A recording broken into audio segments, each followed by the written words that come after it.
নবান্ন অভিযান নিয়ে হাওড়া সিটি পুলিশের সাথে পশ্চিমবঙ্গ বঞ্চিত চাকরি প্রার্থী, চাকরিজীবী ও চাকরিহারা ঐক্যমঞ্চের বৈঠক ভেস্তে গেল। শুক্রবার শিবপুর পুলিশ লাইনে হাওড়া পুলিশ কমিশনারের সাথে তাদের দীর্ঘক্ষণ বৈঠক চলে। এরপর শিবপুর থানায় বৈঠক হয়। বৈঠক শেষে আন্দোলনকারীরা বলেন, নবান্ন অভিযান হচ্ছেই, তাতে গুলি খেতেও প্রস্তুত তারা। দীর্ঘদিন ধরে তারা বঞ্চিত। মুখ্যমন্ত্রীর সঙ্গে তারা দেখা করতে চেয়েছিলেন, কিন্তু সেই প্রতিশ্রুতি পাওয়া যায়নি। এরপর এদের লালবাজারে তাদের ডেকে পাঠানো হয়েছে আলোচনার জন্য।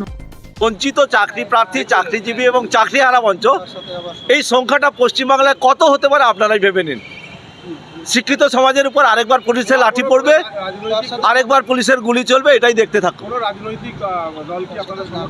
আমরা সমাজের সর্বস্তরের মানুষ, রাজনৈতিক, অরাজনৈতিক, বুদ্ধিজীবী, যে কোনো ব্যক্তিত্বের মানুষকে আমরা আহ্বান জানিয়েছি যে যা রাজনৈতিক দলের পতাকা ছাড়া এই অসহায় বঞ্চিত কর্মপ্রার্থীদের পাশে দাঁড়াবে, এটুকু আমরা আশা রাখি। কিন্তু একটা জিনিস, শিবপুর থানা থেকে তো আপনারা সিদ্ধান্ত ঘোষণা করছেন এই মুহূর্তে যে নবান্ন অভিযান হবে, আবার লালবাজারে যাচ্ছে আর এক দফা বৈঠক, সেটা কি শেষ দফা হবে না তারপরে? ওটাই শেষ দফা হবে। এরপরে আশা করি আর কোনো আলোচনার জায়গা নেই, কারণ প্রশাসন থেকে বলতে পারবে না যে আমরা ওনাদের সঙ্গে সহযোগিতা করিনি। বারংবার এসেছি। সবচেয়ে বড় জিনিস, সবাই এখানে যতজন আছে আপাতত বঞ্চিত চাকরি প্রার্থী, আমাদের পয়সা সত্যিই বলছি খুব কষ্ট করে উপার্জন করতে হয়।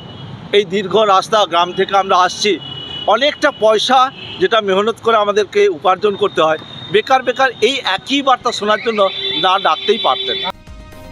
কিন্তু তাদের দাবি একটাই, সেটা হলো মমতা বন্দ্যোপাধ্যায়ের সঙ্গে বৈঠক।